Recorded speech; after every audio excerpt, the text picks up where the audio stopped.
Hi hello नमस्ते, बहुत बहुत स्वागत है आप सभी का फ्रीडम ऐप बिजनेस चैनल पे। मेरा नाम है तनु सरदाना और मैं लौट आई हूँ एक ब्रांड न्यू वीडियो के साथ। देखिए, मेरे चैनल पे जो इंटरेक्शन होने लगी है ना, मुझे उससे बहुत अच्छा लग रहा है। इनफैक्ट मैं कमेंट सेक्शन को जब देखती हूँ, वहाँ पे आप सजेशंस लिखते हैं तो मुझे बहुत ज्यादा पॉजिटिविटी मिलती है, मोटिवेशन मिलता है एक नई वीडियो क्रिएट करने के लिए। मेरी रिसर्च हार्डवर्क को रिकग्निशन मिल रहा है तो मुझे ऑब्वियसली अच्छा ही लगेगा। तो इस वीडियो में भी मैंने पूरी कोशिश की है कि जेन्युइनली अपने बिजनेस को अगर आप शुरू करना चाहते हैं और उसको सोच के अगर आप इस वीडियो पे क्लिक करके आए हैं तो बिल्कुल भी डिसअपॉइंट होके ना जाएं, बल्कि डेफिनेटली यहाँ से कुछ ना कुछ सीख के ही जाएं। तो चलिए बिना देरी किए शुरू करते हैं आज का वीडियो। ये वीडियो उन लोगों के लिए स्पेशली मैंने बनाया है जो लोग स्टेशनरी के बिजनेस में दिलचस्पी रखते हैं, जिनको लगता है कि इसमें काफी अच्छा प्रॉफिट बनाया जा सकता है, इससे काफी अच्छा बिजनेस क्रिएट किया जा सकता है। तो जिनको होलसेल बिजनेस स्टेशनरी शुरू करके प्रॉफिट बनाना था तो आप मेरे साथ जुड़े रहिए। तो मैं आपको फटाफट से बता देती हूँ कि इस वीडियो में हम किस किस के ऊपर चर्चा करने वाले हैं। पहले हम बात करेंगे कि कैसे इस बिजनेस को शुरू किया जा सकता है। दूसरी जरूरी बात ये पता होनी चाहिए कि इस बिजनेस में कितना पैसा मेरा खर्च होने वाला है, तो हम इन्वेस्टमेंट पे भी डेफिनेटली बात करेंगे। और उसके बाद क्या क्या प्रोडक्ट्स इंक्लूड करना सही रहेगा इस बिजनेस में, कितनी बड़ी शॉप की रिक्वायरमेंट आपको होने वाली है और कौन कौन से लाइसेंस के झंझट में पड़ना पड़ेगा अगर ये बिजनेस स्टार्ट किया तो। ये और इनफैक्ट और भी छोटे छोटे टिप्स मैं थ्रू आउट आपसे शेयर करती रहूंगी। तो स्टेशनरी के सामान की जरूरत बच्चों से लेके बड़ों को आए दिन पड़ती ही रहती है। चाहे मैं बात करूं पेन की, पेंसिल्स हो गए, मार्कर्स हैं, रजिस्टर्स हैं, एक्रिलिक कलर्स हैं, स्केच पेन्स हैं, eraser, geometry box, lunch box, water bottles और भी बहुत कुछ स्टेशनरी की कैटेगरी के अंडर आता है। तो इस बिजनेस को करने के बेसिकली दो तरीके हैं, जिसमें पहला तरीका ये होता है कि आप किसी ब्रांड की डीलरशिप लेके अपने कस्टमर को ब्रांडेड चीजें बेच सकते हैं। फिर आता है दूसरा तरीका, जिसमें आप बड़े बड़े शहरों से, जैसे दिल्ली हो गया, मुंबई है, कोलकाता है, वहां के बड़े बड़े बाजारों में से सस्ते में सामान उठाकर आप आगे होलसेल में बेच दें। वैसे तो देखिए, दोनों बिजनेसेस का मकसद तो एक ही है कि आपको कस्टमर तक अपना सामान पहुंचाना है, लेकिन दोनों की इन्वेस्टमेंट्स में बहुत बड़ा डिफरेंस है। लेकिन इस वीडियो में हम बात करेंगे कि आप बड़े बाजारों से सामान लेके आए, वहां पे स्टेशनरी का, और फिर उसके बाद अपना होलसेल का बिजनेस शुरू करने की प्लानिंग कर सके। देखिए, मैं खुद दिल्ली से हूँ तो मैं जानती हूँ दिल्ली के हर सड़क को, और वहाँ की एक खास बात ये भी है कि वहाँ पे बड़े बड़े बाजार हैं जहाँ से आपको सही प्राइस में सामान मिल जाएगा और आप अपने होलसेल का बिजनेस वहाँ से स्टार्ट कर सकेंगे। जैसे अगर मैं कुछ पॉपुलर जगह की बात करूं जहां से आप स्टेशनरी के सामान के लिए कांटेक्ट कर सकते हैं, तो सबसे पहले मेरे दिमाग में आता है चावड़ी बाजार। इनफैक्ट मोती नगर का मार्केट भी बहुत ही ज्यादा पॉपुलर है जब स्टेशनरी के सामान की बात आती है, क्योंकि वहां पे आपको बहुत सारी वैरायटी एक अच्छी देखने को मिल जाएगी और वहां पे आप सही रेट से सामान खरीद के अपने रिटेलर को सप्लाई भी कर सकते हैं।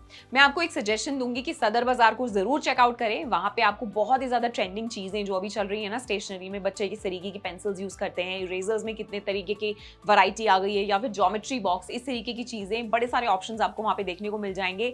आप ऑप्शंस देखते देखते थक जाओगे, लेकिन सामान दिखाने वाले बिल्कुल भी नहीं थकेंगे, क्योंकि वहां पे इतनी सारी वैरायटी आपको मिल जाएगी। हाँ, तो स्टेशनरी का सामान खरीदने से पहले आप क्वालिटी चेक भी अच्छे से कर लें। ये बात हमेशा याद रखिए कि भाई आपकी दुकान से जो सामान खरीद के जा रहा है उसको बहुत ट्रस्ट है आपके ऊपर। इनफैक्ट जितने भी रिटेलर्स को आप सामान बेचेंगे वो आगे आपके साथ एक अच्छा रिलेशनशिप डेवलप कर पाए, इसीलिए आपको एक अच्छा होलसेलर बनना पड़ेगा। अब क्योंकि हम होलसेल की बिजनेस की बात कर रहे हैं तो इसमें आपको एक गोडाउन या फिर एक डेडिकेटेड स्पेस भी अरेंज करनी पड़ेगी जहां पे आप अपना सामान को रखेंगे। एंड उसके साथ साथ आपको एक शॉप को रेंट पे भी लेना होगा। अगर आपके पास पहले से ही एक शॉप है तो आप उससे भी शुरुआत कर सकते हैं। तो अगर मैं बात करूं शॉप और गोडाउन दोनों के ऊपर, सबसे पहली इन्वेस्टमेंट आपके लगेगी। तो अगर आप इस बिजनेस में होलसेल का बिजनेस स्टार्ट करने का मन बना रहे हैं तो आराम से 5 से 7 लाख का इन्वेस्टमेंट लगेगा, तो आप उसकी तैयारी कर लीजिए। एंड इतने अमाउंट में आप एक अच्छा सा well settled wholesale stationery business खोल पाएंगे। अब स्पेस की बात कर लेते हैं, क्योंकि कितनी स्पेस की नीड होगी इस बिजनेस को स्मूथली रन करने के लिए। अगर मैं स्पेसिफिकली एक शॉप की बात करूं तो आप उसको 200 स्क्वायर फीट की जगह से स्टार्ट कर सकते हैं। एंड इनफैक्ट अगर मैं बात कर रही हूँ गोडाउन की, जो थोड़ा सा ज़्यादा बड़ा होना चाहिए, जहाँ पे आप अपना सारा सामान स्टोर करके रखेंगे, क्योंकि आप बार बार बड़े बाजार में जाकर सामान को नहीं खरीद सकते हैं। एंड जितना बड़ा बिजनेस आप इस्टेब्लिश करोगे उतना ज़्यादा प्रॉफिट भी आपको वो बिजनेस बनाकर देने वाला है। तो गोडाउन की जगह के लिए कम से कम आपको 1000 स्क्वायर फीट की जगह तो लगेगी। तो मैं आपको यही बोलूंगी कि एक अच्छा सा गोडाउन और एक अच्छी सी शॉप आप देख के इस बिजनेस को स्टार्ट कर सकते हैं। अब एक बहुत इंपॉर्टेंट बात मैं यहाँ पे कर लेती हूँ कि कौन कौन से रजिस्ट्रेशन की नीड या डॉक्यूमेंट्स की जरूरत आपको पड़ेगी अगर आप इस बिजनेस को स्टार्ट कर रहे हैं। अगेन उसमें भी बहुत ज्यादा डिफरेंस होने वाला है। लेट्स अज्यूम कि अगर आप किसी ब्रांड की डीलरशिप लेकर इस मार्केट में उतर रहे हैं तो उसमें थोड़ी ज्यादा मेहनत आपको करनी होगी, क्योंकि डीलरशिप में कंपनी की कुछ फिक्स्ड कंडीशंस होती हैं, तो उनको तो फुलफिल करना आपको मैंडेटरी होगा, लेकिन उसके अलावा आपको जरूरत पड़ने वाली है जीएसटी नंबर की। लेकिन अगर आप वही बड़े बाजार से सामान खरीद के होलसेल बिजनेस बना रहे हैं तो उसमें भी आपको रजिस्ट्रेशन नंबर और जीएसटी नंबर डेफिनेटली आपके पास होना ही चाहिए। उसके साथ साथ जितने भी बेसिक डॉक्यूमेंट्स होते हैं उन सब की जरूरत भी आपको पड़ेगी। स्टेशनरी का बिजनेस बहुत ही ज़्यादा क्रिएटिव माइंडसेट्स के लिए भी होता है। इनफैक्ट इस बिजनेस में अगर आपको टॉप पे रहना है, हमेशा सबसे आगे रहना है, तो आपको अपने टारगेट के आसपास ही हमेशा रहना चाहिए।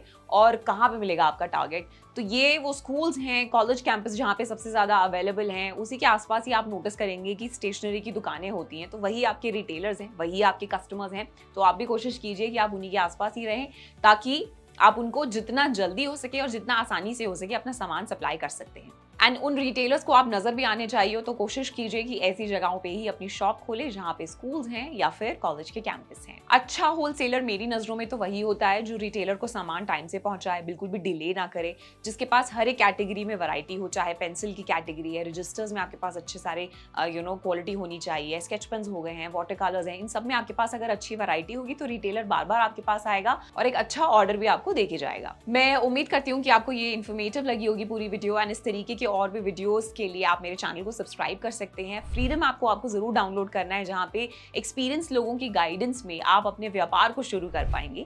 इनफैक्ट इस ऐप पे आपको 1000+ कोर्सेज देखने को मिल जाएंगे, जिसमें फार्मिंग भी है, फिनेंस भी है, बिजनेस रिलेटेड कोर्सेज आपको मिल जाएंगे। तो आपका एरिया ऑफ इंटरेस्ट क्या है, उस हिसाब से आप अपने कोर्स को चूज करिए और सिर्फ वही देखिए, उसी की ही पेमेंट कीजिए। इस तरीके के स्किल्स जो हैं वो आपको किसी यूट्यूब पे शायद एक अधूरी नॉलेज देके जाएंगे, लेकिन एक कंप्लीट इन्फॉर्मेशन के लिए, लेकिन एक स्ट्रॉन्ग फाउंडेशन के लिए मदद लगती है सही गाइडेंस की। सो मैं मिलूंगी आपसे अगली वीडियो में। तब तक के लिए आप स्वस्थ रहें और मस्त रहें और फ्रीडम आपको डाउनलोड करना ना भूलें।